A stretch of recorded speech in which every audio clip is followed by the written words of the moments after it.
अम, कल्पना कीजिए, एक ऐसी दुनिया की सबसे एडवांस्ड और कंप्लीटली सेफ स्पोर्ट्स कार है। उसमें हर तरह का लेटेस्ट नेविगेशन सिस्टम है, सेफ्टी फीचर्स हैं, हर एक हाईटेक सेंसर लगा हुआ है। हाँ, मतलब एकदम स्टेट ऑफ द आर्ट गाड़ी। बिल्कुल। लेकिन उस गाड़ी को चलाना कहाँ है?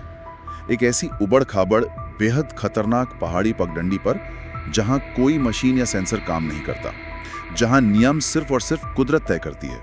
ओह, मतलब जहाँ टेक्नोलॉजी बिल्कुल फेल हो जाए। एग्जैक्टली। आज के इस गहन विश्लेषण में हम जिस जगह की बात कर रहे हैं ना, वहां से गुजरने वाले आधुनिक जहाजों का भी कुछ यही हाल होता है। हाँ, और हम बात कर रहे हैं अफ्रीका के बिल्कुल दक्षिणी छोर की, जिसे केप ऑफ गुड होप के नाम से जाना जाता है। सही कहा। और इस जगह का एक और नाम भी है जो सदियों से चला आ रहा है, ग्रेवयार्ड ऑफ शिप्स, यानी जहाजों का कब्रिस्तान। ये नाम सुनने में ही काफी डरावना लगता है। अनत, आज के हाईटेक जीपीएस, सैटेलाइट नेविगेशन और 2-2 लाख टन वजनी विशालकाय स्टील के कंटेनर शिप्स के दौर में भी दुनिया के सबसे अनुभवी कप्तान इस रास्ते से गुजरने में घबराते हैं। उनके पसीने छूट जाते हैं। ये वाकई हैरान करने वाली बात है।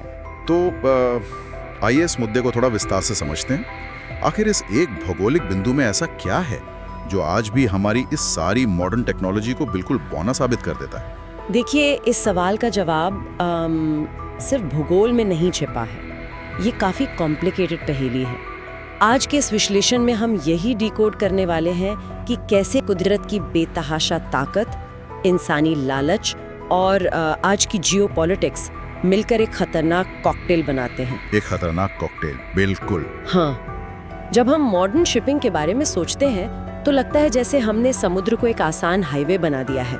लेकिन ये केप ऑफ गुड होप हमें याद दिलाता है कि कुछ जगहें ऐसी होती हैं जहां इंसान सिर्फ एक मेहमान है, और वो भी ऐसा मेहमान जिसका वहां कभी भी खात्मा हो सकता है। सही बात है, पर मुझे एक चीज समझ नहीं आती। अगर इस जगह सच में इतनी ही खौफनाक थी तो जो शुरुआती नाविक थे उन्होंने इसे पूरी तरह से छोड़ क्यों नहीं दिया? ये काफी अच्छा सवाल है। इसके लिए हमें इतिहास के पन्नों को थोड़ा पलटना पड़ेगा। हाँ, जैसे मैंने पढ़ा था कि 1488 में जब पुर्तगाली नाविक बार्टोलोम्यू डियाज इस इलाके को पार करने वाला पहला यूरोपियन बना, तो उसका अनुभव कैसा था? ओह, उसका अनुभव तो किसी भयानक डरावने सपने से कम नहीं था। उसकी जो लकड़ी की शिप थी, उसको उन विशालकाय लहरों ने किसी छोटे से तिनके की तरह हवा में उछाल दिया था। बाप रे, लकड़ी की शिप और इतनी बड़ी लहरें! बिल्कुल। और उस खौफनाक अनुभव के बाद ही डियास ने इस जगह का नाम केप ऑफ स्टॉर्म्स, यानी तूफानों का कोना रखा था।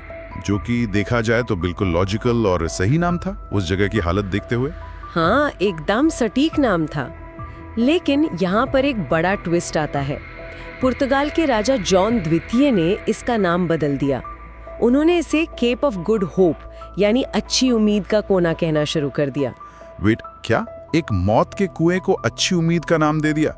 क्या ये इतिहास का सबसे बड़ा पीआर स्पिन या मार्केटिंग धोखा नहीं था, सिर्फ इसलिए ताकि उनका व्यापार चलता रहे? आज के हिसाब से इसे पीआर स्पिन कहना बिल्कुल सही लगता है। लेकिन अगर हम 15वीं सदी के कॉन्टेक्स्ट में देखें तो ये महज एक मार्केटिंग चाल नहीं थी। ये पुर्तगाली साम्राज्य के वजूद को बचाने की कोशिश थी। अच्छा, वो कैसे? उस वक्त की इकोनॉमी को समझना जरूरी है। उस दौर में मसालों की कीमत, खास तौर पर काली मिर्च की कीमत, यूरोप में बिल्कुल सोने के बराबर हुआ करती थी। मतलब लिटरली सोने के बराबर? हाँ, और मसाले आते थे पूरब से। हाँ। लेकिन जो जमीनी रास्ता था उस पे ऑटोमन साम्राज्य और वेनिस के व्यापारियों का पूरा कब्जा था, उनका मोनोपोली था। ओह, तो पुर्तगाल के पास डायरेक्ट एक्सेस नहीं था? नहीं था। इसलिए पुर्तगाल के लिए सीधे भारत तक पहुंचने का एक नया समुद्री रास्ता खोजना सिर्फ लालच नहीं था, बल्कि आर्थिक रूप से जिंदा रहने की एक बड़ी मजबूरी थी। तो इसका मतलब ये हुआ कि राजा जॉन द्वितीय काफी चालाक थे। वो अच्छी तरह जानते थे कि अगर उन्होंने केप ऑफ स्टॉर्म्स बोला तो कोई भी इन्वेस्टर अपना पैसा नहीं लगाएगा, और कोई नाविक वहां जाने को तैयार भी नहीं होगा। हाँ, कौन अपनी जान दांव पर लगाएगा वहां? नाविक्स का एक बहुत ही वेल प्लान्ड मूव था।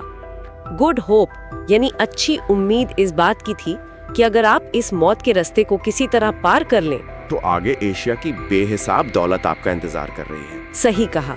राजा ने जानबूझकर उस खतरे को कम करके दिखाया और मुनाफे को बहुत बड़ा बनाकर पेश किया। उस वक्त मसालों का मुनाफा इतना ज्यादा था कि लागत से 100 गुना तक फायदा होता था। 100 गुना मुनाफा। ओ वाह। हाँ, उस आर्थिक फायदे के आगे इंसान की जान की कीमत उनके लिए बहुत छोटी बन गई थी। लेकिन देखिए, नाम बदलने से कुदरत का मिजाज तो चेंज नहीं हो जाता ना।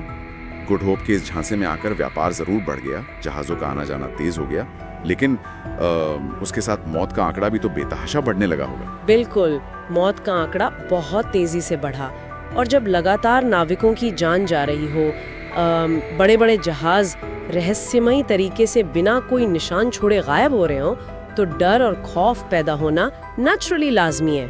और मुझे लगता है यही वो पॉइंट है जहां पर साइंस और लॉजिक पीछे छूट जाते हैं और अंधविश्वास लोगों पर हावी होने लगता है। सही पकड़ा। यहीं से मनोवैज्ञानिक भ्रम यानी साइकोलॉजिकल इल्यूजन्स का वो सिलसिला